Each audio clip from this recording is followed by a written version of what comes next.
Hi, I am Erimvor, and I welcome you to a new insight into the works of Tolkien. As many of you already know, the trailer for the Amazon TV series The Rings of Power has been released. In anticipation of the broadcast next September, today we are going to talk about what there is to know about the rings and their origins. Before we start, I invite you to subscribe to the channel and activate the alert bell so as not to miss the next contents. And of course, to click on the like button. Thanks in advance and enjoy watching. The Rings of Power were the masterwork of the Smith of Eregion headed by Celebrimbor, grandson of Fëanor. The impetus for their creation came from Sauron, who could at that time still assume an appearance fair enough to deceive at least some of the elves. A total of 19 rings of power were forged by the elves, 16 of which Sauron had a direct hand in creating. The greatest 3 rings Celebrimbor crafted alone. Many other lesser rings were made, described in the Silmarillion and by Gandalf, though they were generally considered as having been mere essays in the craft. Sauron, however, planned to use the rings to dominate the remaining elves of Middle-earth. In accordance with this, he secretly forged the One Ring in the fire of Mount Doom, seeking to bring all the rings and the wearers under his sway. However, when Sauron put the ruling ring on his finger, the elves were immediately aware of him and took off their rings. Furious at this turn of events, Sauron came against the elves with open war and demanded that the rings be given to him. Fortunately for the elves, they were able to hide the greatest 3 and pass one to the dwarves of Khazad-dûm. But Sauron recovered the other 15. These he then gave to mortals, the dwarves and men. 7 he gave to dwarves, but 9 he gave to men, knowing that they would most easily bend to his will. In time, the 9 men to whom the rings were given became ring wraiths, or Nazgûl, wraiths of great power under the command of Sauron. The Dwarf-lords, to whom the 7 were given, became wealthy beyond measure, but they did not fall to Sauron's power. Instead, the rings kindled in them an overwhelming greed for treasures, and so ruin was brought to each regardless. According to Gandalf, one feature of the Rings of Power that appeared to be universal was that a mortal who wore any one of the rings was granted a lifespan far beyond their natural one. It is likely that this is an unintended side effect of the ring's power, as Sauron originally intended for all the rings to be worn by elves, who were immortal to begin with. The individual who kept the ring would not grow or obtain more life. However, they would merrily continue until living became unendurable. Bilbo Baggins stated near the end of his time possessing the one that he was beginning to feel thin and stretched, a sign that his process was beginning to affect him. The 3 which remained to the elves were carefully hidden from Sauron. They were not created as weapons of war or as a means to dominate others.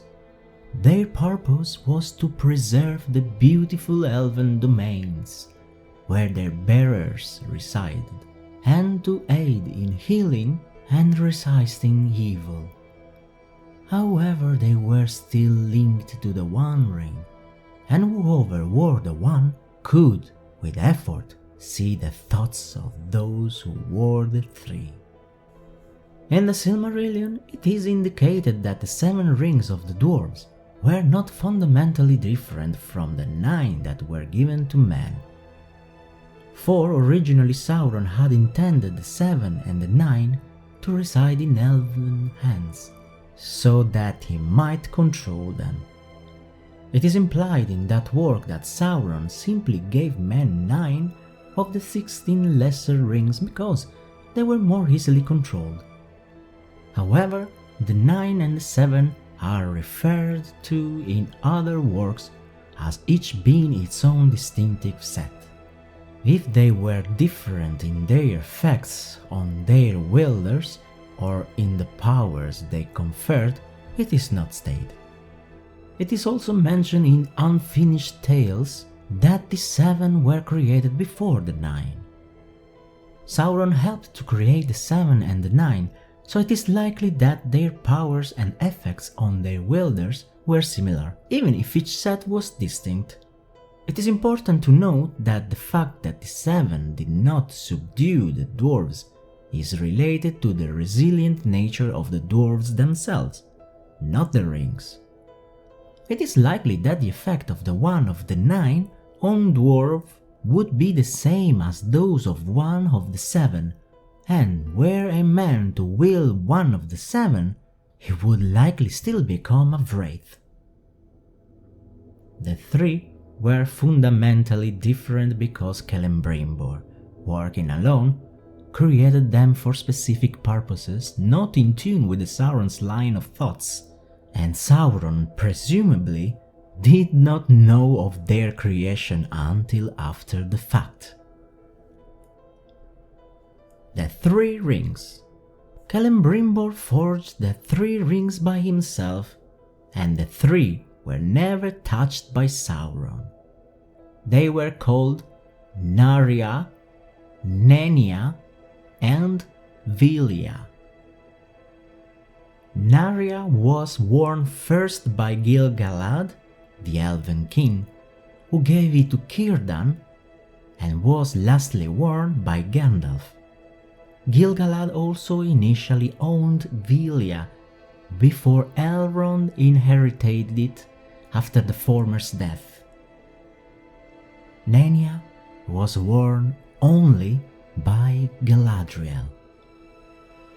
They remained hidden, and the whereabouts of the 3 were not openly revealed until the end of the Third Age, after the One Ring was destroyed and the Dark Lord Sauron was overthrown. These rings were invisible instead of making the wearer invisible. Galadriel revealed her possession of one of the rings to Frodo Baggins while he was in Lothlorien after he saw her ring. This was because of his possession of the One Ring.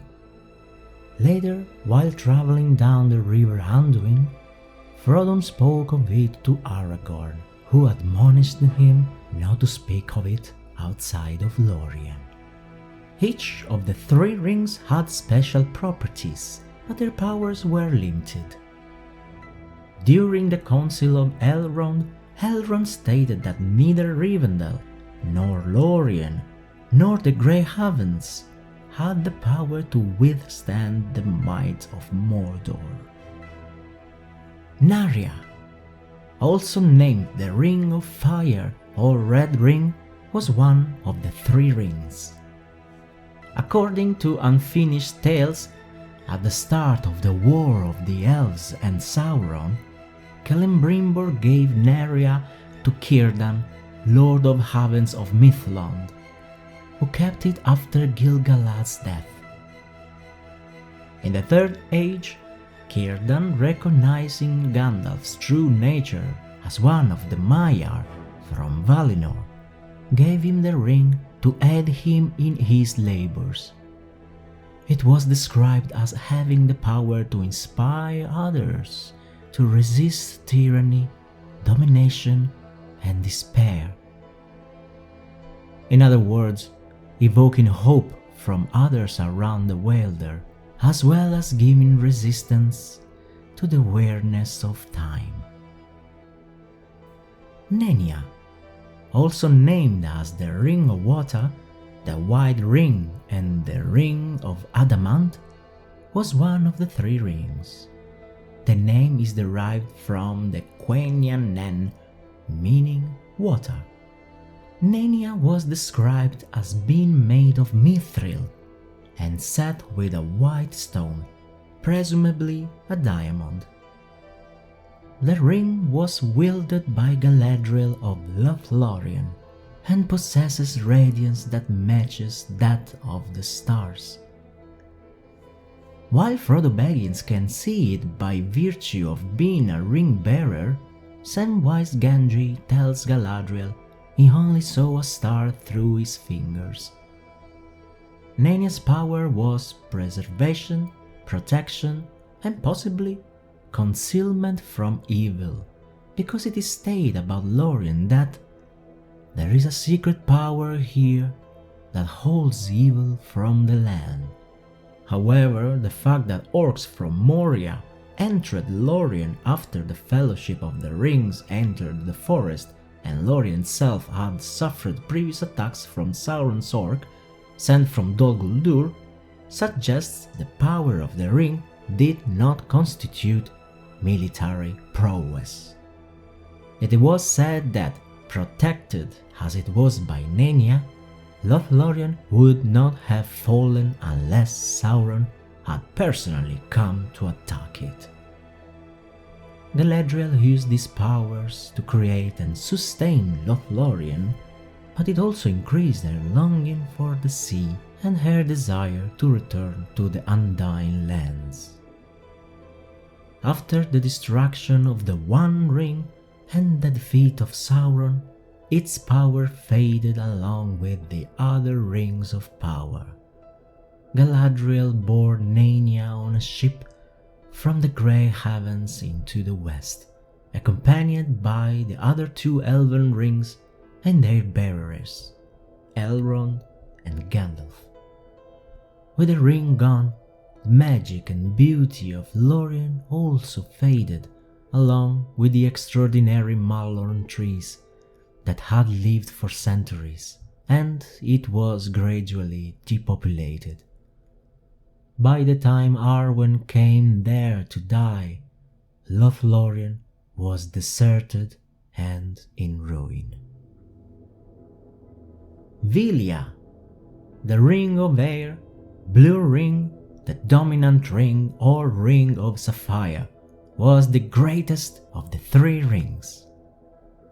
When Sauron laid waste to Eregion, Vilya, along with Narya, was sent to the Elven king Gil-galad, far away in Lindon. As Gil-galad was the High King of the Noldor at the time of the ring's distribution, it was thought that he was best fit to care for the most powerful of the three Elven rings. After his death, in the War of the Last Alliance, the ring passed to Elrond, who bore it throughout the Third Age. Like the other two rings of the elves, Vilya was jeweled. It contained a great blue stone set in a gold band, which contributed to his title as the Ring of Sapphire and the Blue Ring. Vilya was also called the Ring of Air, signifying its preeminence since Vilya was the mightiest of these three bands. The exact power of Vilya is not mentioned. It is reasonable to speculate that it also possessed the power to heal and to preserve, as it is mentioned in the Silmarillion that Celebrimbor had forged the three for these purposes, rather than to enhance the strength of each individual bearers, as the 7, 9, and the lesser rings did. There is some speculation that the ring controlled minor elements, considering the event where Elrond had summoned a torrent of water as the Nazgul attempted to invade Rivendell. The ring could have possessed the power to see into the future, as Elrond had the gift of foresight. However, these powers might simply have been natural gifts of his. Upon the One Ring's destruction, the power of Velia faded, and he was taken over the sea by Elrond at the end of the Third Age. The Seven to the Dwarfs. Sauron presented the 7 rings to the Dwarf-lords. This might have been the division of 7 dwarfs clan mentioned in the history of Middle-earth. The dwarves used their rings to establish their fabled treasure hoards, which in turn attracted dragons. But Sauron, according to portions of the Silmarillion, was unable to force the dwarven bearers to submit to his will. Indeed, the rings did not even turn them invisible, and the dwarves were immune to some of the ring's more detrimental effects. It is believed that the dwarves' natural hardiness and the fact that it was only the more powerful dwarves lord who possessed them made them resistant to Sauron's control. While it is not directly stated, the ring possibly gave the Dwarf-lords an increased lifespan. The net effect of these rings was to bring vast wealth to the wearer, but to also intensify their greed, which ultimately led to the wielder's ruin. At the time of the War of the Ring, 4 rings had been consumed by dragon fire, and the rest reacquired by Sauron. The mightiest of the 7 was possibly given to Durin III by Celebrimbor himself, and was passed down from father to son until finally it was taken from Thrain II, heir of Durin, father of Thorin Oakenshield, who had been captured, imprisoned, and tormented by the necromancer Sauron in the Third Age 2845. Shortly before the outbreak of the War of the Ring, Sauron's envoy approached Dain II Ironfoot in a lonely mountain and offered to return the 3 surviving rings to the dwarves if they would help him finding the One Ring. Dain refused, knowing from the dwarves' long experience that Sauron was untrustworthy. The 9 to Men. The 9 rings for mortal man were those divided amongst those men doomed to become the Nazgul. These ring-bearers held rings that were controlled by Sauron, for they became evil servants of his. None are mentioned specifically throughout the Lord of the Rings, save their leader, the Witch King of Angmar. His second in command was named in the Unfinished Tales as Khamûl, the Black Easterling. The line from Tolkien's epigraph, 9 for mortal man doomed to die, refers to the fate of man, uniquely among the creations of Eru Ilúvatar, to pass beyond Arda to a destiny unknown to the elves. It was this uncertainty and man's envy of elven immortality in the Blessed Realm which Sauron exploited, leading to the destruction of Númenor. The effects of the 9 on the men were that they each acquired great power and wealth, became powerful sorcerers, and appeared to have eternal life. After a time, however, life became unendurable to them, and when they put the rings on, they often beheld the phantoms and delusions of Sauron. One by one, according to the nature of the man and his innate inability to resist evil, they fell under Sauron's permanent control and became wraiths who did only Sauron's bidding. They remained permanently invisible except for those elves who had once dwelt in the Undying Lands, and Maiars, such as Sauron and the Wizards.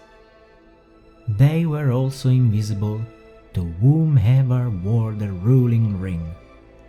This process also appeared to link their lives and power with Sauron's, making them little more than extensions of his will. When Sauron's power was weak, the wraiths themselves were also fairly powerless. As Sauron became stronger, however, they became much more powerful, to the point where the Witch King of Angmar was presumably able to match Gandalf the White in strength. It is unclear where the Nine were physically kept. At the Council of Elrond, the history of the Rings of Power is discussed, and it is stated that Sauron has gathered the Nine to himself, although it is also said that the Nine the Nazgul keep. This could mean either that the Nazgul wear their rings while in the service of Sauron, or it could mean that after they fell and became enslaved to his will, Sauron took their rings and kept them in Barad-dûr, as he did with the remaining dwarf rings, and set the Nazgul to guard them.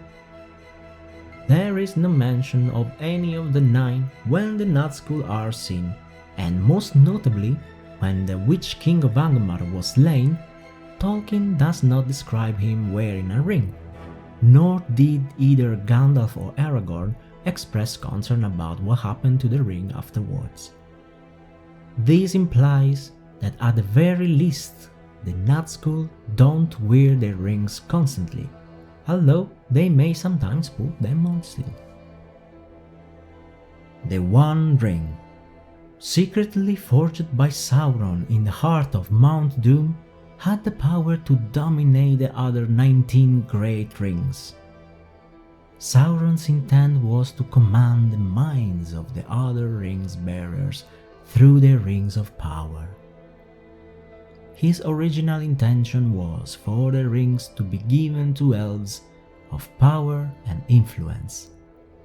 Sauron then indeed forged the One Ring which, through the lesser rings, would allow Sauron direct influence over the thoughts of the other ring bearers. Had he succeeded perfectly, Sauron would have achieved dominance over the elves with no military action required. However, for this plan to be successful, the ruling ring would have to be significantly stronger than the other rings, and Sauron put a great amount of his power into the ring in order to achieve this. As the ruling ring, it had all the powers of the other rings, but to far greater extent, and had some powers uniquely its own. While Sauron's plan didn't perfectly succeed, the existence of the One Ring on his finger meant that the other rings, with which many kingdoms had been built, could not be used safely. Additionally, intentionally or not, Sauron's personal power was greatly enhanced so long as he wore the ring, giving him military might the likes of which he could never ever have otherwise achieved. Unlike the other great rings, the One Ring held no gem and had no intricate designs on it, at least at first glance. To the ordinary layman it would appear as a simple golden band. Hitting the ring in even a small fire, however, would reveal part of Sauron's incantation in an elvish script written along the ring. 3 rings for the Elven-kings under the sky, 7 for the Dwarf-lords in their halls of stone, 9 for mortal man doomed to die, 1 for the Dark Lord on his dark throne. in the land of Mordor where the shadows lie.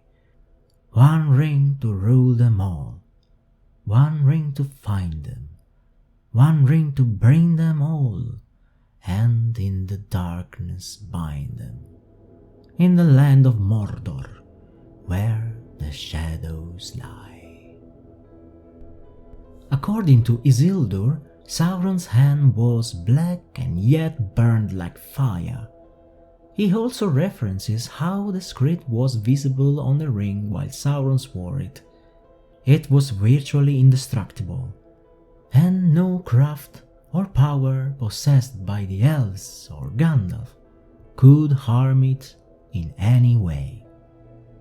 It also appeared to have a will of its own, or at least the ability to independently carry out Sauron's will, since it contained a large portion of his being, and could expand or shrink by itself in order for different races to wear it. It was Isildur who cut the ring off Sauron's hand. He had the chance to destroy the one in the very chambers where it was forged, but he was corrupted by the ring and spared it. Later, it betrayed him, resulting on his death. He was found 2,500 years later by a hobbit named Deagol. Deagol was then killed by his cousin Smeagol, later known as Gollum, who then took the ring for himself. Smeagol was quickly corrupted, but had a stronger physical resistance to the ring, and for 500 years the ring poisoned his mind. Later, a hobbit, Bilbo Baggins, found Smeagol living under the misty mountains. Bilbo got the ring by chance, and at the end of all his adventure he still had it. Later the wand was passed down to Frodo Baggins, who was forced to flee to Rivendell, chased by the Nazgûl. He was chosen there to take the chance Isildur threw away to destroy the wand in the fires of Mount Doom. Upon finding Frodo dead, Samwise Gamgee took the ring to protect it. After discovering Frodo alive, Sam returned the ring. Frodo, after a long and difficult journey, ultimately failed in his effort to destroy the One Ring. In the Sammath Naur, the place where its power was strongest, the ring corrupted Frodo, and he tried to take it to keep for himself. Smeagol came up behind him, bit off his finger and ring, and fell off the edge into the lava below. So the One Ring was destroyed, and Sauron defeated. Thanks for watching. Please feel free to subscribe the channel if you want to follow any other of my contents related to Tolkien's opera, and click the button of like and activate the alert bell for the subscription, blah blah blah, leave a comment, share, and thank you very much. See you to the next video, and bye.